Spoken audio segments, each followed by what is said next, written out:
तो जय हिंद, नमस्कार प्यारे साथियों, कैसे हो आप सब लोग। और उम्मीद करूंगा कि आप सब लोग अच्छे होंगे, मस्त होंगे।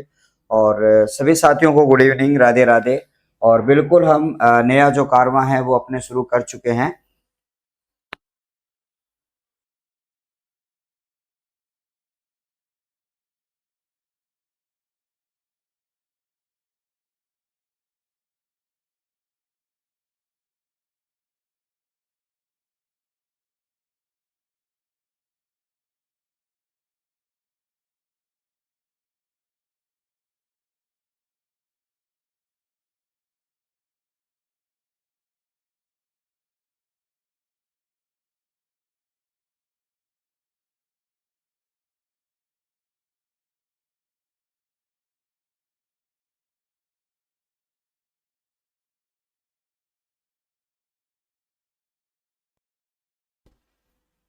हाँ जी, करते हैं अपने शुरू सेशन को। चलेगा, आज हम यहाँ पे डिस्कस करने जा रहे हैं, जैसा कि आप सबको यहाँ पे विजुअल हो रहा है, संधि का भाग नंबर 4। और जिसमें हम पढ़ने वाले हैं सर गुण स्वर संधि। मुख्य रूप से आप गुण स्वर संधि पढ़ोगे, लेकिन हम पहले जो है वो डिस्कस करेंगे सर स्वर आपकी दीर्घ स्वर संधि जो है, उससे दीर्घ स्वर संधि का भाग जो है वो अपने डिस्कस करने वाले हैं। तो आइएगा सर, हम यहाँ पर बात करते हैं। जैसा कि आपको पता होगा कि हम पहले जो संधि पढ़ रहे थे, जिसका नाम था सर दीर्घ स्वर संधि। पहली संधि का नाम था सर, जिसका नाम था आपका दीर्घ स्वर संधि। तो जैसा कि आप सबको पता होगा कि हम यहाँ पे डिस्कस करेंगे सर दीर्घ स्वर संधि का नियम नंबर आपका तीसरा। और तीसरा जो नियम आपका जो है वो कौन सा होता है, उसकी चर्चा हम यहाँ पे करने वाले हैं। तो आप सबको मैंने यहाँ पे कहा कि तीसरा जो नियम आपका होता है वो आपका कौन सा हो जाता है। इस दरवाजे को पूरा बंद कर दिया जाए, ठीक है। अब हम आगे की बात करते हैं और आपको यहाँ पे ध्यान में रखना है, इसका नियम जो तीसरा जो था वो आपका कौन सा था। तो मैंने आपको ये बताया था लास्ट क्लास में कि तीसरा नियम आपका ये आता है, ह्रस्व या दीर्घ ऊ की बात करी जाए तो उसके साथ में हम बात करें ह्रस्व या दीर्घ ऊ। तो अगर आपका ह्रस्व और दीर्घ ऊ अगर जब आपका आता है, यानी ह्रस्व ऊ के बाद में ह्रस्व ऊ, ह्रस्व ऊ के बाद में दीर्घ ऊ, और दीर्घ ऊ के बाद में ह्रस्व ऊ, और दीर्घ ऊ के बाद में यदि आपका दीर्घ ऊ यहाँ पे आ जाता है तो वहां पे आपको क्या करना होगा साथियों। तो आप सबको यहाँ पे ध्यान में रखना, यहाँ पर जो आपका विकार आता है वो आपका कौन सा आ जाएगा सर, दीर्घ ऊ का विकार यहाँ पे आ जाता है। यहाँ पर क्या आएगा साथियों, दीर्घ ऊ का विकार आपके बीच में यहाँ पे आ जाता है। और यहाँ पर मैंने कहा था ये जो विकार है वो आपको यहाँ पे अच्छी तरीके से याद रखना। इसको आप लास्ट क्लास के साथ में क्या कर लीजिएगा सर, अपडेट यहाँ पे कर लीजिएगा। अब जैसा कि आप सबको यहाँ पे पता होगा कि हम इसके नियम उसके जो हम उदाहरण पढ़ रहे थे, उन्हीं उदाहरणों को हम आगे की चर्चा में शामिल यहाँ पे करते हैं। तो सबसे पहला उदाहरण आपका कौन सा होगा, तो यहाँ पर आप सब लोगों को उदाहरण की बात यहाँ पे करें तो आपके बीच में जो उदाहरण आता है, सबसे पहला जो उदाहरण आपके बीच में होगा वो कौन सा होगा। तो आप सबको मैंने यहाँ पे कहा है सर, पहला उदाहरण आपके बीच में यहाँ पर आपके लिए सर गुरु में आपका क्या जोड़ना है सर, उपदेश यहाँ पर आपको जोड़ना है। उसके साथ में आपको यहाँ पे जोड़ना है साथियों, यहाँ पर आपका वधु जो है उसमें आपको उल्लास आपका यहाँ पे जोड़ना है। और उसके बाद में आपका भू के साथ में आपका ऊर्ध्व जो है वो आपका यहाँ से जोड़ना है। उसके साथ साथ में आपको यहाँ पे ध्यान में रखना सर, बहु जो है वो आपका उपसर्ग आता है, और उसमें जब आप ऊर्जा जोड़ोगे तो सबसे पहले आपको करना क्या होगा। तो प्यारे साथियों, यहाँ पर आप सब लोगों को देखना होगा कि सर हम इनको जोड़ेंगे कैसे। तो आप सबको ये पता होगा कि सर आप जब इनको जोड़ोगे तो आप सबको यहाँ पे याद रखना है, जैसा कि मान लो आपके सामने ऊ की मात्रा है सर आपकी छोटी, यहाँ पर ऊ की मात्रा है आपकी छोटी, और इसका जो योग होगा सर वो आपका दीर्घ ऊ का होगा। यानी कि जब छोटी मात्रा के बाद में आपकी छोटी मात्रा आ जाती है तो वहां पर आपका दीर्घ ऊ का विकार उत्पन्न यहाँ पे हो जाता है। क्या हो जाएगा साथियों, वहां पर आपके लिए दीर्घ ऊ का विकार यहाँ पे आ जाता है। ये बात आप सबको बहुत अच्छी तरीके से याद रखनी है। और शब्द आपका क्या बनेगा सर, यहां से आपका गुरुपदेश जो शब्द है वो आपके बीच में यहाँ पे बन जाता है। क्या बनेगा सर, आपका गुरु उपदेश जो शब्द है वो आपके बीच में यहाँ पे बन जाता है। उसके बाद में मैंने यहाँ पे कहा है आपके लिए कि सर आपका वधु आ जाता है, मात्रा यहाँ पे दीर्घ हो जाएगी, यहाँ पर मात्रा आपकी ह्रस्व हो जाएगी, तो यहाँ पर आपका दीर्घ ऊ यहाँ से हो जाता है। इसकी चर्चा हम यहाँ पे करने वाले हैं। अब जैसा कि मान लो आपके सामने जो उदाहरण यहाँ पे दिया गया है उसकी चर्चा मैं आपके साथ में करूं, तो आपको यहाँ पे ध्यान में रखना, जब हम बात करते हैं साथियों, तो आपको यहाँ पे मैंने कहा कि शब्द आपका क्या बनेगा सर, वधु उल्लास आपका बन जाता है। एक बात आपको अच्छी तरीके से याद रखनी है कि एग्जामिनर जो है वो सबसे ज्यादा आपका ये वधु जो है उसमें मात्रा जो दीर्घ आपको यहाँ पे दी गई है, लेकिन एग्जामिनर क्या करता है सर, यहाँ पर आपको छोटी मात्रा दे देता है जो आपके काम की नहीं होती है। चलेगा। अब जैसा कि मान लो मैंने यहाँ पे कहा सर आपका भू और ऊर्ध्व शब्द लगा हुआ है, यहाँ पर आपका कौन सा सर, भू और आपका ऊर्ध्व आपका लगा हुआ है, यानी कि बड़ी मात्रा के बाद में आपकी बड़ी मात्रा आ जाती है, यानी बड़ी के बाद में बड़ी आई तो आपका यहाँ पे दीर्घ हो जाता है। ये बात आप सबको याद रखना है। जैसा कि आपके सामने भू और ऊर्ध्व जो है वो आपके बीच में यहाँ पे हो जाता है, आपको याद करना है। ठीक है साथियों, जैसा कि मान लो यहाँ पे ऊ की मात्रा छोटी है और ऊ की मात्रा आपकी दीर्घ है, यहाँ पर आपके साथ में दीर्घ ऊ हो जाता है और शब्द जो है वो आपका क्या बनेगा सर, बहुर्जा जो शब्द है बनेगा। आप इन सारे उदाहरणों को आप देख पा रहे हो, आपको यहाँ पर जुड़ा हुआ जो शब्द है वहां पर आपको एक कॉमन मात्रा जो आपको दिखाई दे रही है वो कौन सी होती है। तो यहाँ पर आपको मैंने कहा सर, जैसे कि मान लो यहाँ पर ऊ की मात्रा है, फिर यहाँ पर ऊ की मात्रा है, यहाँ पर आपकी ऊ की मात्रा है और यहाँ पर आपकी ऊ की मात्रा है, यानी कि जुड़े हुए शब्दों में आपकी कौन सी मात्रा हो जाती है सर, यानी कि आपकी दीर्घ ऊ की मात्रा यहाँ पर हो जाती है। ये बात आप सबको अच्छी तरीके से यहाँ पर आपको याद रखना है। अब हम कुछ और उदाहरणों की बात यहाँ पर आपके साथ में करने वाले हैं। चलिएगा साथियों, अगले पेज पर जानेंगे हम कुछ एक और उदाहरण, फिर अगला जो नियम है वो हम पढ़ने वाले हैं। गुरु उपदेश का मतलब आप जानते हो सर, गुरु में मात्रा आपकी छोटी होती है। एक बात मैं आपको यहाँ पे बता दूं, कि सर आपका गुरु एक आपका छोटी मात्रा वाला गुरु होता है जो आप शिक्षक के लिए काम में लेते हो।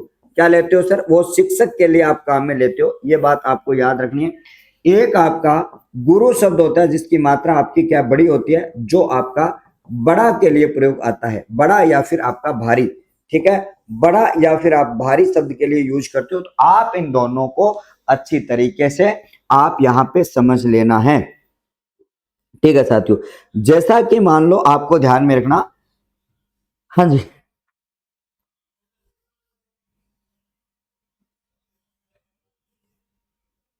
चलिएगा। अब हम आगे की चर्चा हम करें और आप सबको यहाँ पे ध्यान में रखना सर, आगे और उदाहरणों की चर्चा मैं करूं आपके सामने। ठीक है, हाँ,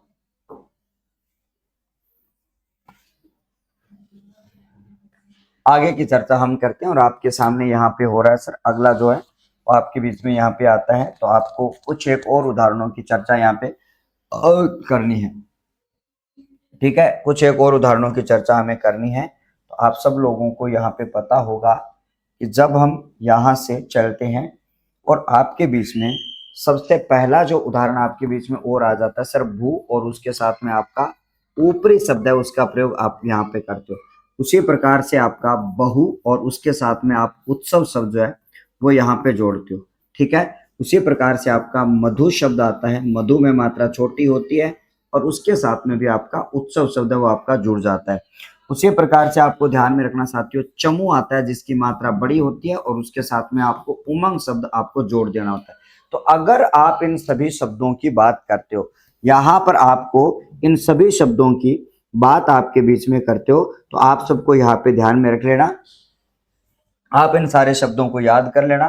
ठीक है, अब जैसे कि मान लो मैंने यहाँ पे कहा सर, दीर्घ मात्रा आपकी आ जाती है और उसके साथ में आपकी ह्रस्व मात्रा आ जाती है। अब दीर्घ के बाद में आपकी ह्रस्व आई हो तो आपको ऊ में आपको बदल देना होगा और शब्द जो है वो आपका भूपरी जो शब्द है वो आपका यहाँ पे बन जाता है। ठीक है, क्या बनेगा सर, भूपरी शब्द यहाँ से बन जाता है। उसी प्रकार से आपका बहु में ऊ की मात्रा आपकी बड़ी है, यहाँ पर मात्रा छोटी है, तो आप योग करोगे तो दीर्घ ऊ हो जाएगा और शब्द जो है वो आपका बहुत्सव जो शब्द है वो आपके बीच में यहाँ पर हो जाता है। ठीक है, बहुत्सव जो शब्द है वो आपका हो जाता है। उसी प्रकार से आपका मधु में ऊ की मात्रा है, यहाँ पर भी आपकी ऊ की मात्रा है, दीर्घ ऊ आपका हो जाता है और शब्द जो है वो आपका मधुत्सव जो शब्द है वो आपके बीच में हो जाता है। क्या हो जाएगा साथियों? मधुत्सव जो शब्द है यानी कि मधु के लिए किया गया उत्सव, वो मधुत्सव है। और चमू, चमू किसका पर्यायवाची है गुरु जी आपका? तो आपको याद रखना प्यारे साथियों, चमू जो है वो आपका एक सेना का पर्यायवाची यहाँ पे होता है। ठीक है, कौन सा पर्यायवाची होता है साथियों? सेना का पर्यायवाची होता है। याद रखना, चमू, ऊ की मात्रा आपकी बड़ी है और यहाँ पर आपका ऊ की मात्रा छोटी है, दोनों का विकार आपका दीर्घ ऊ का आएगा और शब्द जो है वो आपका चमू उमंग जो शब्द है, ठीक है, चमू उमंग जो शब्द है वो आपके बीच में आ जाता है। ऐसा ही एक उदाहरण और आता है आपके बीच में, तो यहां से आप इन सारे उदाहरणों को यहां से क्या कर लोगे साथियों? क्लैरिफाई कर लोगे, यहां से आप इनको जोड़ लोगे। चलेगा साथियों, कुछ एक और उदाहरणों के बारे में हम यहाँ पर डिस्कस यहाँ पे करने वाले हैं। ठीक है, तो एक लाइन में अपने कुछ एक और उदाहरण, 3-4 उदाहरण मैं आपके सामने लिख देता हूँ।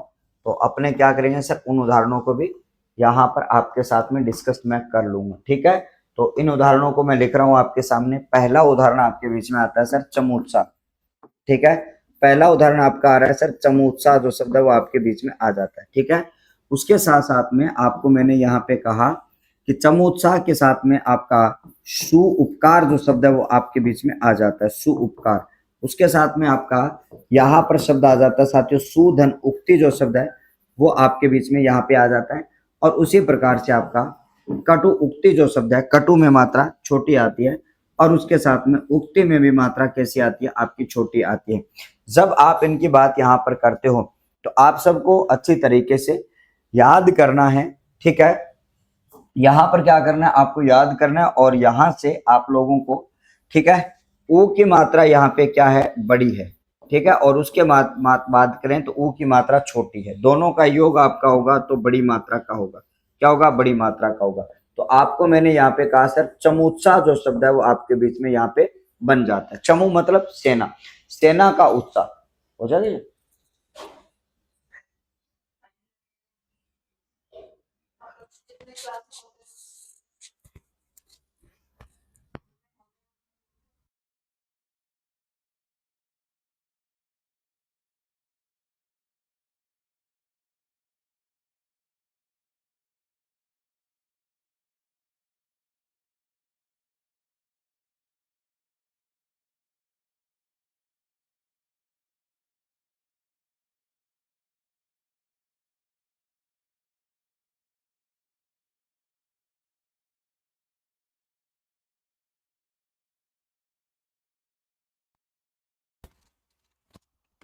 चलिएगा, नेक्स्ट अपने बात करते हैं। अगला जो उदाहरण आपके सामने यहाँ पे दिखाई दे रहा है वो आपको दिख रहा है सर सु। सु यहाँ पर अगर बात करी जाए तो एक उपसर्ग का काम करता है।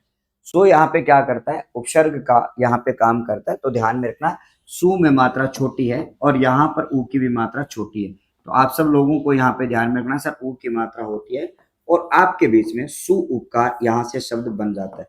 यहाँ पर क्या बन जाता है सर? सु उपकार जो शब्द है वो आपके बीच में यहाँ पे बन जाता है। ये बात आप सबको अच्छी तरीके से याद रखना है। ठीक है, जब हम यहाँ से अपने बात करते हैं, यहाँ पर फिर से ऊ की मात्रा है, फिर से आपका ऊ की मात्रा है, दोनों का दीर्घ हो जाता है। और यहाँ से अगर बात करी जाएगी तो आपका सु उक्ति जो शब्द है, अच्छी उक्ति, उक्ति का मतलब होता है आपका कथन। तो यहाँ पर क्या आ जाता है? आपका अच्छी उक्ति जो है वो आपके बीच में यहाँ पे हो जाती है। ये ध्यान में रख लेना है। चलिएगा, अगला यहाँ पर अपने बात करेंगे। अगला कथन आपके बीच में सर कटु, कटु का मतलब होता है कड़वी। यहाँ पर आपका हो जाता है सर उक्ति। तो हर्स्व और हर्स्व की बात करी जाएगी तो आपको ध्यान में रखना दीर्घ मात्रा हो जाती है और शब्द जो आपका कटुक्ति जो शब्द है वो आपका बन जाता है। यहाँ पर सु उक्ति है तो यहाँ पर कटुक्ति जो शब्द है वो बन जाता है। तो आप निम्नलिखित में से इन सभी शब्दों की जब यहाँ पे बात करोगे तो ये आप सबके लिए यहाँ पे बन जाता है। अब आप लोगों को स्वयं प्रैक्टिस करनी है। मैं 2-3 उदाहरण आपके बीच में लिख के छोड़ रहा हूँ। यहाँ पर आपको लिखना है सर एक विदु, चंद्रमा का पर्यायवाची और उसको उदय के साथ में आपको जोड़ना है। उसी प्रकार से आपको क्या जोड़ना है सर? बहु उपसर्ग है और उसको आप उद्देश्य के साथ में आप यहाँ पे जोड़ोगे। ठीक है, यहाँ पर क्या जोड़ोगे सर? उद्देश्य के साथ में आपको यहाँ पे जोड़ देना है। चलेगा, अब हम एक उदाहरण और आपको दे रहे हैं सर। यहाँ पर आपको वधु जो है उसके साथ में आपको उत्सव शब्द है वो आपको यहाँ पे जोड़ देना है, क्योंकि सबसे ज्यादा आपके यही जो उदाहरण है वो आपके बीच में यहाँ पे आ जाते हैं। ये बात आप सबको अच्छी तरीके से याद रखनी है। तो ये जो आपका तीसरा जो नियम है, दीर्घ स्वर संधि का, वो आपका कंप्लीट हो जाता है। तो आपको करना क्या होगा, आपको यहाँ पर प्रथम शब्द के अंत में क्या आ रहा है और द्वितीय शब्द के प्रारंभ में क्या आ रहा है, और वहां से आपका परिवर्तन क्या हो रहा है, उस परिवर्तन को आप अच्छी तरीके से समझने वाले हो। ठीक है, चलिएगा अब हम आगे बढ़ते हैं सर, इसी का नियम नंबर 4। ठीक है, जो आपका लगभग संस्कृत में आता है, लगभग क्या आता है साथियों, संस्कृत विषय में आता है, लेकिन फिर भी आप इसको हिंदी विषय में भी ग्रहण कर लेते हैं, अर्थात हिंदी में भी उसको पढ़ लेते हैं। तो इसका नियम नंबर 4 सीधा लिख देते हैं अपने, नियम चौथा। कौन सा, आपका नियम जो है वो आपका चौथा आ जाता है। और चौथे नियम की बात अगर करूं तो आपको पता होगा सर, प्रथम शब्द के अंत में री आता है और दूसरे शब्द के प्रारंभ में भी री आता है। तो आपको पता होगा सर, इन दोनों का जो विकार आपके बीच में आता है, इन दोनों का जो विकार आपके बीच में आता है, वो आप सबको ध्यान में रखना, वो आपका कौन सा होता है। इन दोनों का विकार जो है वो आपके बीच में आता है, तो आपकी दीर्घ री यहाँ से हो जाती है। ये बात आपको बेहतर तरीके से याद रही। ये आ गया साथियों आपका विकार। और आपको मैंने ये बोला था सर, ये जो विकार होता है इसका नाम होता है आपका कौन सा विकार सर, आदेश का विकार। कौन सा विकार, आदेश का विकार। कौन सा विकार है जी, आदेश का विकार आपके बीच में यहाँ पर आ जाता है। आपको याद है कौन सा विकार आएगा सर, यहाँ से आपका आदेश का जो विकार है वो आपके बीच में आ जाता है। ठीक है, आदेश का। अब देखो सर, इसके रूल क्या बने, रूल आपका यही बनेगा सर, री के बाद में री आ जाए तो दीर्घ री आपका हो जाता है, बस बात खत्म। यहाँ पर हमने कहा सर, री के बाद में री आ जाए तो उसको दीर्घ री करते हैं। उच्चारण आपका, एक तो आप कृषि बोलते हो, एक आप अब जैसे दीर्घ लग जाए तो आपको कृषि बोलना है, यानी कि मात्रा को दीर्घ आपको यहाँ पे कर देना होगा। चलो, उदाहरण इनके कोई ज्यादा उदाहरण है नहीं। अब जितने उदाहरण आपको अवेलेबल होते हैं तो आप उनसे आपको काम चलाना पड़ेगा, लेकिन पूछे जाते हैं। पितृ, ठीक है, और इसके साथ में ऋण आपको जोड़ना है। उसी प्रकार से आपका आता है साथियों मातृ, और मातृ के साथ में आपको क्या जोड़ना है, यहां पर आता है सर आपका मातृ, और मातृ के साथ में आपको जोड़ना है ऋण। ठीक है, और उसके बाद में आपका यहाँ पे आ जाता है साथियों भ्रातृ, और भ्रातृ के साथ में आपको जोड़ना है सर ऋण। अब यहां से आपका ऋण शब्द जो है वो दूसरा री से बनने वाला सबसे ज्यादा यहाँ पे आता है, और एक शब्द यहाँ पे होता है सर रिकार से पूछा जाता है, अर्थात रिकार जो शब्द है वो आपके बीच में यहाँ पे आ जाता है। जैसे कि आपका मातृधनरिकार, पितृधनरिकार, होतृधनरिकार, उनके बारे में भी हम बात करेंगे, लेकिन सबसे पहले हम जोड़ते हैं इनको। सर यहाँ पर आपको दिखाई दे रही है सर री, और उसके बाद में भी यहाँ पर आपको दिखाई दे रही है सर री। जब री के बाद में री आता है तो यहाँ पर आपके लिए क्या हो जाता है सर, दीर्घ री हो जाता है। तो आप सबको मैंने यहाँ पे कहा कि सर आपका पितृण जो शब्द है वो आपके बीच में यहाँ पे ध्यान में रखना। ठीक है, यहां पर आपका आ जाता है साथियों, यहां पर आपके बीच में आ जाता है सर री के बाद में री आता है, तो यहां पर आपको क्या करना है सर, री करना है। आपको मैंने यहाँ पे कहा कि सर मातृण जो शब्द है वो आपके बीच में आ जाता है। ठीक है, मातृण शब्द आपके बीच में आ जाता है, और फिर यहाँ पर आपका आता है सर री के बाद में आपका री आ जाता है, तो आपका यहाँ पे योग होने से विकार आएगा दीर्घ री का, एक घुंडी और बढ़ा दी जाती है इसमें, अर्थात एक घुंडी इसमें क्या कर दी जाती है और ऐड कर दी जाती है, इसकी मात्रा आपकी दीर्घ री की हो जाती है। तो यहां से आपका शब्द बनेगा वो क्या बनेगा सर, भ्रातृण जो शब्द है वो आपका बन जाता है। ठीक है, पिता का ऋण, माता का ऋण, भाई का ऋण, ये आपका यहां से हो जाता है। अब देखो सर, इसमें आपका एक दो नियम आपके बीच में और आ जाते हैं, और वो नियम आपके बीच में कौन से होते हैं। तो सबसे ज्यादा अगर हम बात करें तो जैसे कि आपका एक जो आता है साथियों होत्री, ठीक है, और उसके साथ में आपका रिकार जो शब्द है वो आपका यहाँ पे बन जाता है। ठीक है, उसी प्रकार से आपका एक दात्री शब्द आता है, और दात्री के साथ में आपका रिकार जो है वो आपके बीच में यहाँ पे जुड़ जाता है। ठीक है, जैसा कि मान लो आप सबको यहाँ पे याद करना है, जैसा कि मान लो आपको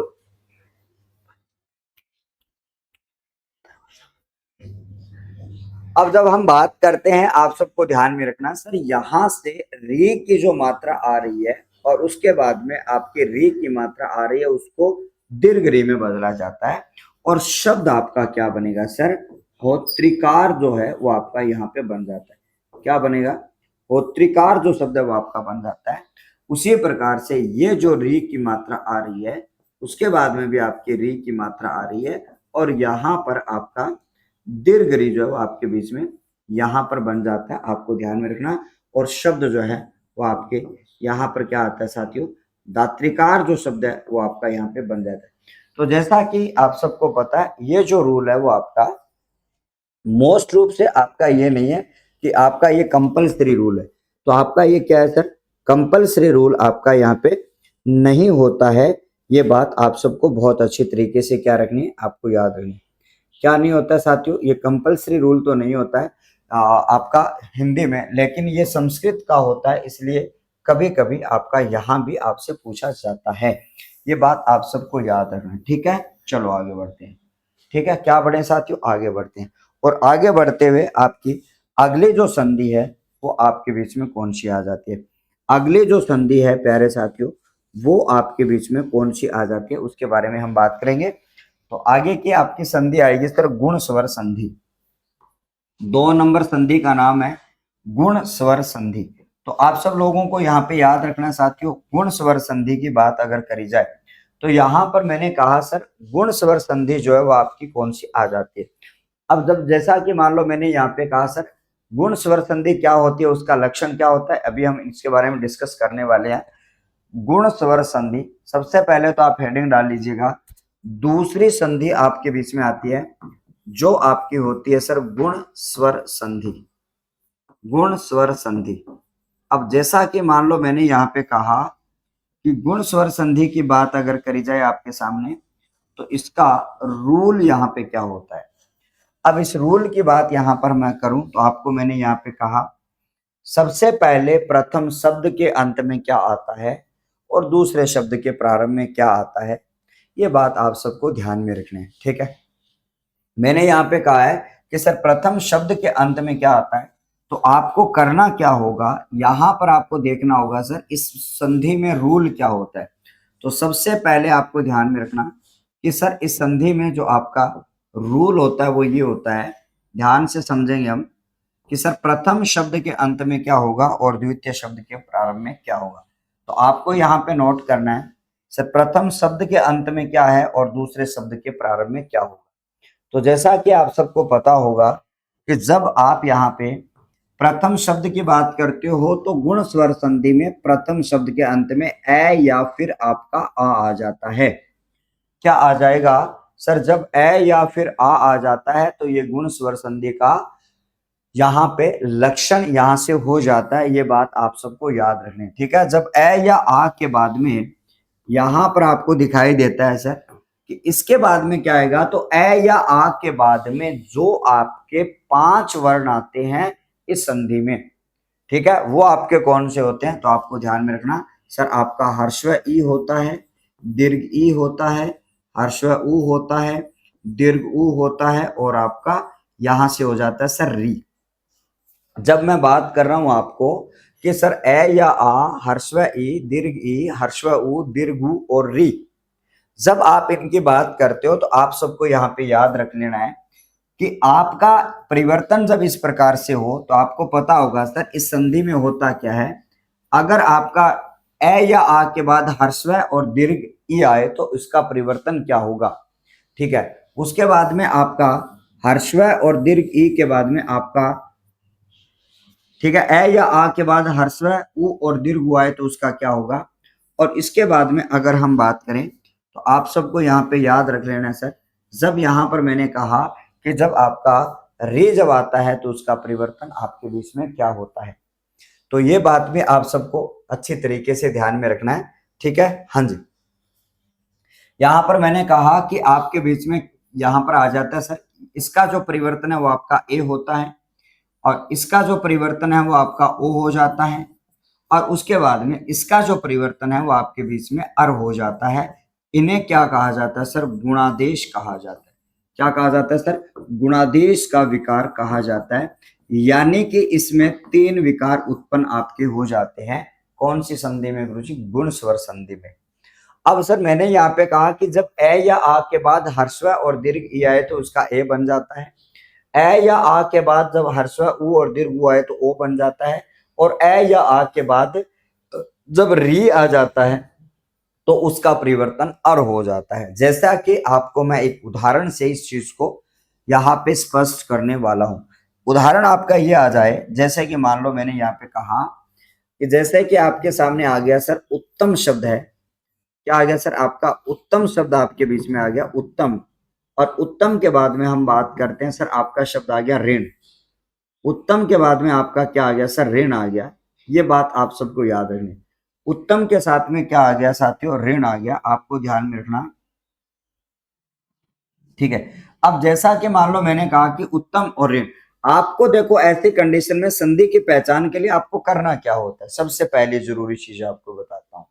ऐसी कंडीशन के लिए आपको करना ये होता है कि यहां पर जब आपका उत्तम आता है तो इसमें से आप प्रथम शब्द के अंत की मात्रा ले लो और दूसरे शब्द की प्रारंभिक की मात्रा आप यहां पे ले लो। आप ये देखो सबसे पहले, क्या दोनों एक जैसे हैं? क्या दोनों एक जैसे हैं क्या? तो आप कहोगे सर दोनों एक जैसे नहीं है।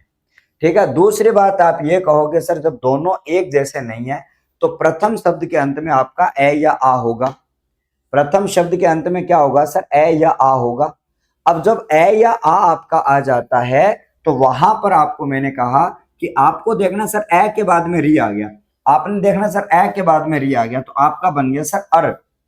इसका जो परिवर्तन है वो आपका क्या हो गया सर? यहां पर आपका हो जाता है सर अर हो जाता है। अब जैसा कि मैंने यहाँ पे कहा सर यहाँ पे हो जाता है अर, तो आपको यहाँ पे मैंने कहा सर उत्तम है आपका और उसके साथ में आपका अर है और उसके साथ में आपका अणय जो है वो बच जाता है। क्या बच जाता है सर? अणय बच जाता है।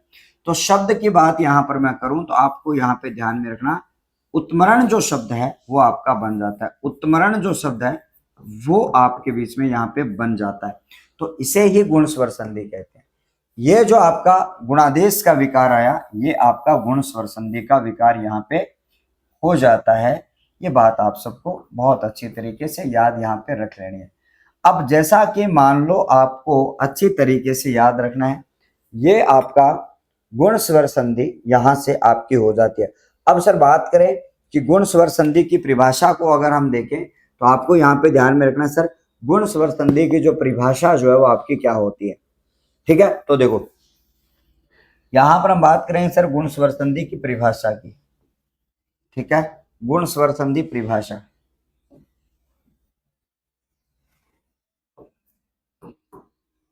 गुण स्वर संधि की परिभाषा। अब जब हम बात करेंगे सर गुण स्वर संधि की परिभाषा जो है वो आपके बीच में क्या होती है, आपको यहाँ पे ध्यान में रखना सर गुण स्वर संधि की परिभाषा आपकी क्या होती है। तो गुण स्वर संधि की परिभाषा को याद करने के लिए आपको याद करना होगा, ये आपके सामने ये जो आपको दिख रहा है यहाँ पर एक स्ट्रक्चर, एक संरचना आपको दिखाई दे रही है, उसे आप गुण स्वर संधि कह सकते हो। देखो क्या कह सकते हो कि जब प्रथम शब्द के अंत में, जब प्रथम शब्द के अंत में, ध्यान से समझेंगे आप, जब प्रथम शब्द के अंत में, जब प्रथम शब्द के अंत में, जब प्रथम शब्द के अंत में, जब प्रथम शब्द के अंत में ए या आ, जब प्रथम शब्द के अंत में ए या आ तथा, जब प्रथम शब्द के अंत में ए या आ तथा द्वितीय शब्द के प्रारंभ में, तथा द्वितीय शब्द के प्रारंभ में, द्वितीय शब्द के प्रारंभ में, तो द्वितीय शब्द के प्रारंभ में कर्मशः, द्वितीय शब्द के प्रारंभ में कर्मशः, कर्मशः क्या आ जाए आपको याद करना, कर्मशः यहां पर मैंने कहा कि जब प्रथम शब्द के अंत में ए या आ तथा द्वितीय शब्द के प्रारंभ में कर्मशः, यहां पर आपका आ जाए सर हर्स्व ई, दीर्घ ई, हर्स्व उ, दीर्घ उ और आपका री। जब यहां पर हम बात करते हैं प्रथम शब्द के अंत में अगर आपका आता है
हमने यहाँ पे कहा कि जब प्रथम शब्द के अंत में ए या आ और द्वितीय शब्द के प्रारंभ में कर्मशः ह्रस्व दीर्घी ह्रस्व दीर्घु और री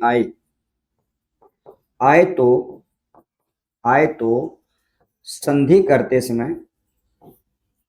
करते समय यहां पर आपको याद करना है कि संधि करते समय कर्मशः। फिर कर्मशः का मतलब क्या होता है प्यारे साथी, आपको याद करना होगा। कर्मशः का तात्पर्य आपका यहाँ पे होता है कौन सा? कर्मशः का मतलब यहाँ पे होता है आपका लगातार। मतलब यहाँ पर हमने इनको भी लगातार लिखा तो उनको भी क्या लिख दें, लगातार कर दें।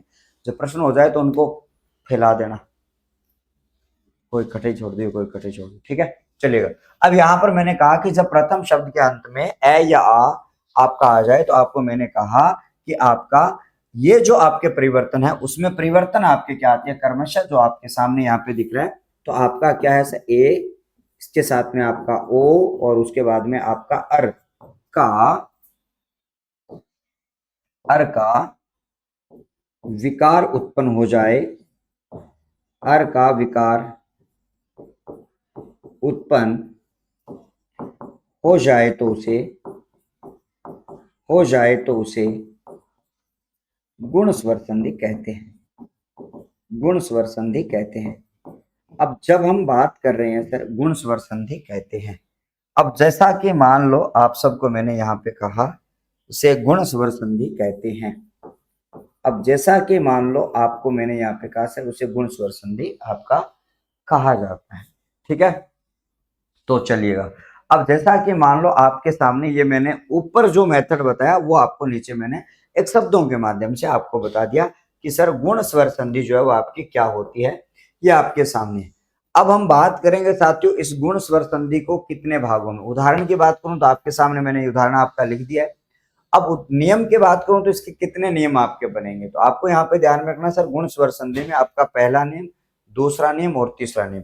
तो आपके यहाँ पर गुण संधि में आपका पहला नियम आपका बन जाता है, फिर आपका दूसरा नियम बन जाता है और फिर आपका तीसरा जो नियम है वो आपके बीच में यहाँ पे बन जाता है। अब सर नियम नंबर 1 नियम नंबर 2 जो है वो आपके बीच में यहाँ पे आ जाते हैं। तो इसका मतलब सर नियम जो है वो आपके 3 यहाँ से बनने वाले हैं। नियम आपके क्या है सर, 3 यहाँ से बनने वाले हैं। उसकी चर्चा को हम यहाँ से आगे बढ़ाने वाले। और चलिएगा, अब जैसा कि मान लो आपके सामने हम बात करेंगे सर नियम नंबर 1 की, ठीक है।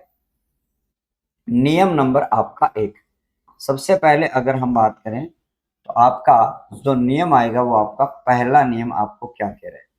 तो यहां पर हम नोट करेंगे सर नियम 1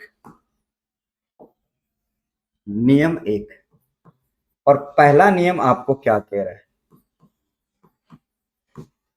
नियम नंबर आपका जो है पहला जो है आपको क्या कह रहा है उसके बारे में आपको मैंने कहा कि नियम जो आपका है 1 नंबर, जब हम आगे की चर्चा हम करते हैं तो आपको मैंने यहाँ पे कहा कि जैसा कि आप सबको यहाँ पे पता होगा कि पहला जो नियम आपके बीच में आ जाता है, उसकी बात अगर करें तो आपको यहाँ पे मैंने कहा कि प्रथम शब्द के अंत में आपका ए या आ आता है। प्रथम शब्द के अंत में आपका ए या आ जाता है, ठीक है। उसके बाद में आपका द्वितीय शब्द के प्रारंभ में आपका नियम नंबर 1 आपको ये कहता है सर ह्रस्व ई या फिर दीर्घ ई। भाई जब कंठ स्वर को तालु स्वर के साथ में जोड़ा जाता है, जब कंठ स्वर को तालु स्वर के साथ में जोड़ा जाता है तो वहां पर आपका क्या आता है। तो आपको मैंने यहाँ पे कहा सर जब कंठ स्वर को तालु स्वर के साथ में जोड़ा जाता है तो वहां पर आपके बीच में कौन सा परिवर्तन आपके बीच में होता है। तो आपको यहाँ पे ध्यान में रखना सर, यहाँ पर आपके लिए ए का ए परिवर्तन आपका बन जाता है। अब कैसे बनेगा, देखो कि जब ए के बाद में ई आ जाए, ध्यान से समझना कि जब ए के बाद में ई आ जाए या फिर ए के बाद में दीर्घ ई आ जाए, समझे कि ए के बाद में जब क्या आ जाए आपका ई आ जाए या ए के बाद में आपका दीर्घ ई आ जाए, ठीक है। उसके बाद में आपका आ के बाद में ई आ जाए या फिर आ के बाद में आपका दीर्घ ई आ जाए। यानी कि आप सबको पता होगा कि जब आपका ए के बाद में ई और आ के बाद में जब आपका दीर्घ ई आ जाता है तो वहां पर आपको ए का विकार करना है। कौन सा विकार करना है भैया? आपको ए का विकार करना है। आपको मैंने कहा कि जो ए का आपके बीच में विकार आता है उस विकार को गुणादेश के नाम से जानते हैं। क्या सर? ए के विकार को आप गुणादेश के नाम से हम जानते हैं, गुणादेश का विकार। तो आपको मैंने यहाँ पे कहा सर गुणादेश का विकार जो आपके बीच में यहाँ से आ जाता है। कौन सा विकार आ जाता है साथियों? गुणादेश का विकार जो है आपके बीच में यहाँ पर आपके आ जाता है। ठीक है, हाँ जी, ठीक है। अब सर गुणादेश का जो विकार है इसमें आपके कौन कौन से उदाहरण यहाँ से बन जाते हैं उसकी चर्चा हम यहाँ पे करने वाले हैं। ठीक है, तो बस लिखिएगा, इस नियम को आप नोट डाउन कर लीजिएगा।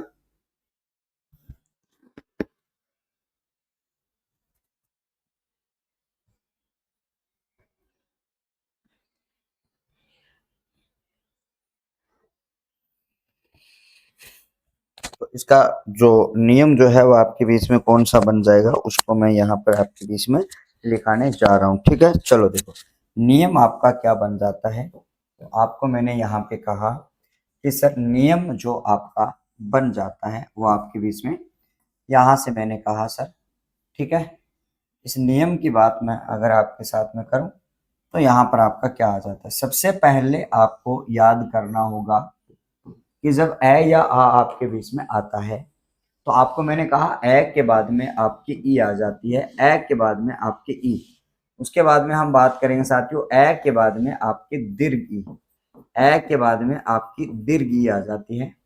और यहाँ पर आपको याद रखना है सर आ के बाद में आपका हर्षव ई आ जाता है। और यहाँ पर आपको याद करना है सर आ के बाद में आपकी दीर्घ ई यहाँ से हो जाती है। जब हम इनकी बात करें तो आप सबको यहाँ से याद कर लेना होगा सर, ठीक है। जब यहाँ से आपको ध्यान में रखना, अब इन सब का विकार एक ही है। यहाँ पर मैंने कहा सर इन सब का विकार जो है वो आपका एक है। जैसा कि मान लो मैंने यहाँ पे कहा कि सर इन सब का विकार है वो आपका ए है। और आप सबको पता होगा, नहीं पता है तो अभी मैं बता देता हूं कि जब आप शब्दों को जोड़ लेते हो, जब आप क्या कर लेते हो साथियों, शब्दों को आप जोड़ लेते हो, तो आपको यहाँ पे ध्यान में रखना सर शब्दों को जब जोड़ा जाता है तो वहां पर जुड़े हुए शब्द में इस एक की मात्रा ऊपर एक होती है। जुड़े हुए शब्द में इसकी मात्रा जो है वो ऊपर एक होती है। और जब आई आता है तो उसकी मात्रा ऊपर दो होती है। जब हम वृद्धि की बात करेंगे, जब हम किसकी बात करेंगे सर, वृद्धि की बात यहाँ पर करेंगे। तो यानी कि मैं बता देता हूं कि जब आपका ए का परिवर्तन हो रहा है तो उसके ऊपर क्या होता है, उसकी मात्रा आपके बीच में यहां से दो हो जाती है। क्या हो जाती है प्यारे साथियों, इसकी मात्रा आपके बीच में दो हो जाती है। चलिए अब जैसा कि मान लो आपको मैंने यहाँ पे कहा, लो जी, अब जैसा कि आपके सामने यहाँ पर शब्दों की बनावट की बात करते हैं, यानी शब्दों को हम बनाते हैं, तो आप सबको याद करना सर शब्द जैसे कि आप बनाओगे तो यहाँ पर आपके बीच में क्या हो जाता है। तो शब्दों की बात मैं यहाँ पे करता हूं तो आपके लिए सबसे पहले आ जाता है सर, कोई भी शब्द लिखेंगे जैसे कि रमा और आपके बीच में ईस जो शब्द है वो आ जाता है, ठीक है। उसी प्रकार से आपके बीच में शब्द आ जाता है सर गण के साथ में आपका ईस जो शब्द है, ईस शब्द है वो आपके बीच में आ जाता है। उसी प्रकार से आपका यहाँ पर आपको याद करना है सर, यहाँ पर आपके लिए याद करना है सर दिन, दिन के साथ में आपको ईस जो है वो आपका जोड़ना है। अब सबसे पहला काम क्या है, आप सबसे पहला काम क्या करते हो, इनमें से संधि की पहचान के लिए इनमें से आपको क्या करना होगा सर, संधि की जो पहचान आप करते हो उस पहचान को आप कैसे बनाओगे। तो आपको यहाँ पे ध्यान में रखना सर, आपका कार्य क्या होगा कि सर आपको जो प्लस का जो निशान दिखाई दे रहा है उसमें आप देखोगे सर आ की मात्रा है और यहाँ पर दीर्घ ई है। भैया आ के बाद में दीर्घ ई है, आ के बाद दीर्घ ई है, तो आपको बनाना तो ए ही है ना, मात्रा चाहे आपकी कोई सी भी है, आपको बनाना क्या है, ए ही है। तो आप सबको अच्छी तरीके से याद रखना, यहाँ पर आपके लिए क्या आ जाता है सर, ए आ जाता है, आपको याद करना है। और शब्द जब रमा था उसमें से आपने मात्रा हटा ली आ की, और फिर इसमें से ए की मात्रा आपने ई की हटाई और आपने विकार किया ए का, और लास्ट में बचा स, क्या बचा, स बचा। अब जब आप इन सबको यहाँ पे जोड़ते हो तो वहां से आपका क्या बन जाता है, शब्द बन जाता है सर रमेश। शब्द आपका क्या बनेगा सर रमेश बनेगा। रमेश किसे कहा जाता है? सबसे बड़ा सवाल कि रमेश जो है वो आपका किसे कहा जाता है?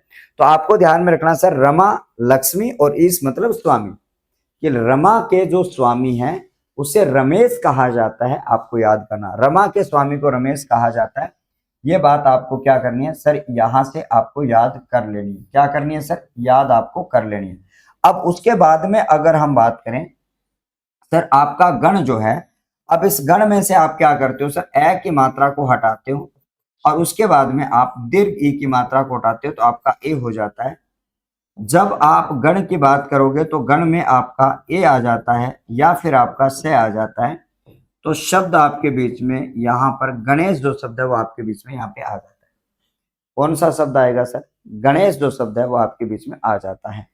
तो आप सबको यहाँ पे अच्छी तरीके से याद करना है सर, गणेश बन जाता है। अब जैसा कि मान लो मैंने यहाँ पे कहा उसके बाद में कि सर दिन है, उसमें आपकी ए की मात्रा हो जाती है और यहाँ पर आपकी ई है, यहाँ पर आपका ए आ जाता है और आपको यहाँ से दिन और दिन के साथ में आपका ए आ जाता है यहाँ पे और उसके साथ में आपका से आ जाता है। और शब्द की बात करेंगे तो आपको ध्यान में रखना, यहाँ से आपका दिनेश बन जाता है जो सूर्य का पर्यायवाची होता है, जो सूरज का पर्यायवाची होता है। गणेश आप जानते हो जो गणों के स्वामी है उसे गणेश कहा जाता है। और रमा, धनेश, रमेश किसको कहा जाता है? आप जानते हो सर, भगवान विष्णु को कहा जाता है। ये उसके क्या हो जाते हैं सर? पर्यायवाची पद यहाँ से हो जाते हैं। चलिएगा, ये आपका जो रूल था उस रूल के आधार पर हम इन शब्दों को पढ़ते हैं, ठीक है। उसी प्रकार से आपका एक दो और उदाहरण यहाँ पे देखें इसी पेज पर, तो आपके सामने एक उदाहरण आ जाता है साथियों, परम धन क्या आ जाता है सर? ईश्वर जो शब्द है वो आपके बीच में आ जाता है। क्या सर? परम के साथ में आपका ईश्वर जो शब्द है वो आपके बीच में आ जाता है। और शब्द की बात यहाँ पर करूं तो जैसा कि मान लो मैंने यहाँ पे कहा कि सर परम में आपकी ए की मात्रा हो जाती है और ईश्वर में आपकी ई की मात्रा हो जाती है तो आपका ए आ जाता है। शब्द की बात यहाँ पर करूंगा तो आपको ध्यान में रखना सर, परमेश्वर जो शब्द है वो आपके बीच में बन जाता है। क्या सर? परमेश्वर जो शब्द है वो आपके बीच में यहाँ पे बन जाता है। ये बात आपको बेहतर तरीके से याद रखनी है, अच्छे तरीके से आपको याद यहाँ पे रख लेनी है, ठीक है। चलिएगा सर, अब यहाँ से आपका शब्द जो है वो आपके बीच में क्या बनेगा सर? परमेश्वर शब्द जो है वो आपके बीच में यहाँ पे बन जाता है।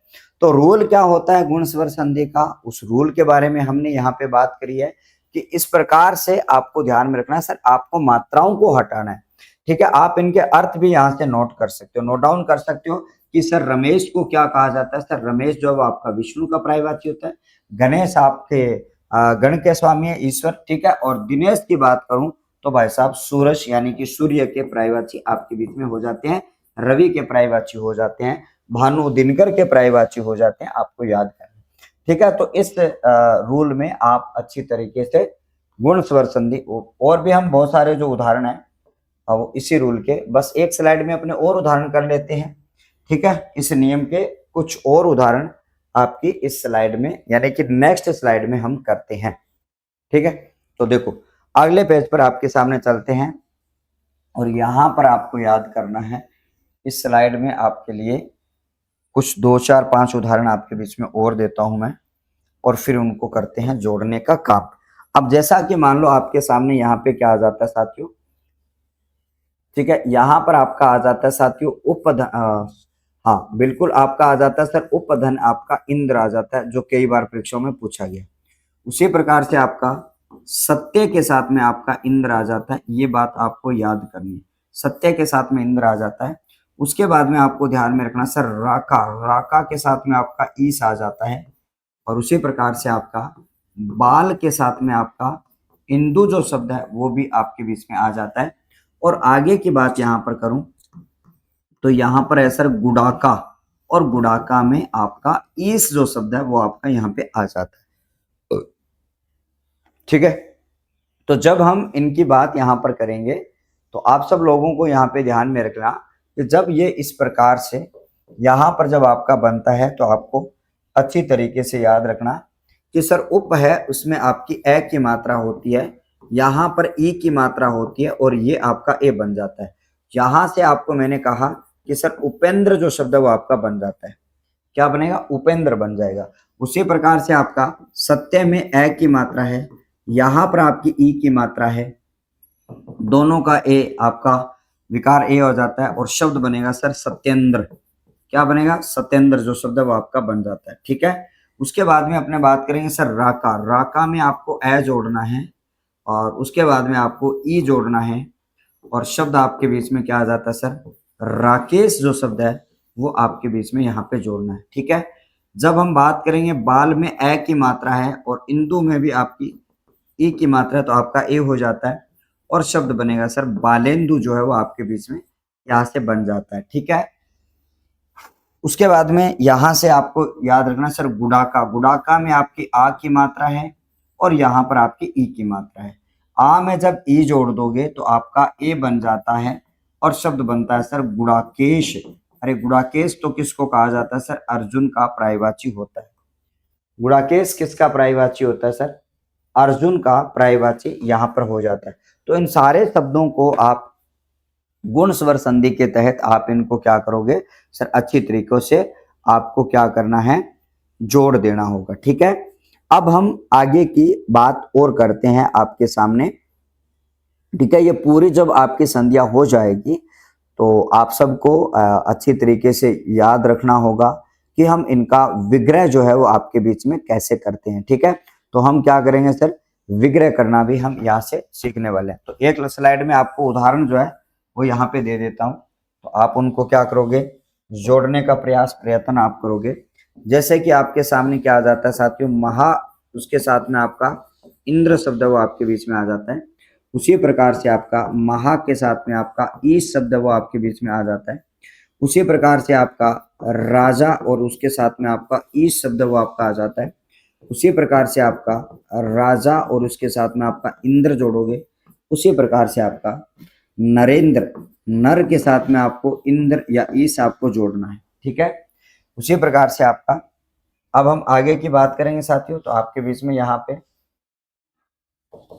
अगली पंक्ति में ये आपको जोड़ना है, ये सारा काम सुर है आपका और इसके साथ में आपको ईश जोड़ना है। ठीक है, उसी प्रकार से आपका सुर के साथ में आपको इंद्र भी जोड़ना है। उसी प्रकार से आपका सुर के साथ में आपका ईश्वर भी आपको जोड़ना है। क्या जोड़ना है साथियों? ईश्वर भी आपको यहाँ पे जोड़ देना है। और आगे की बात करेंगे तो आपका नर के साथ में आपका इंद्र भी आपको यहाँ पे जोड़ देना होगा। यहां से इन शब्दों को आपको खुद को प्रैक्टिस करनी है। क्या करनी है? खुद को प्रैक्टिस करनी है। तो आपको मैं, जब आप प्रैक्टिस करोगे तो आप सबको ध्यान में रखना। हाँ जी, हाँ जी, अब हम आगे की बात करें और आपके सामने ये तमाम जो है वो आपके बीच में क्या हो जाते हैं सर? एग्जाम्पल आपके बीच में हो जाते हैं। अब इसके बाद में आपका दूसरा नियम, तीसरा नियम आपके कल की कक्षा में हम अध्ययन करेंगे और कल की कक्षा में हम साथ ही साथ में, हमें समय की इजाजत रही तो आपके बीच में दीर्घ स्वर संधि को भी हम डिस्क्राइब करने वाले। आशा और उम्मीद करूंगा कि आपका ये जो सेशन था वो बहुत ही शानदार और एक मतलब एक चाल से चलने वाला एक सेशन था, जिसमें हमने सीधा यहाँ पे डिस्कशन किया सर आपके कंटेंट पर।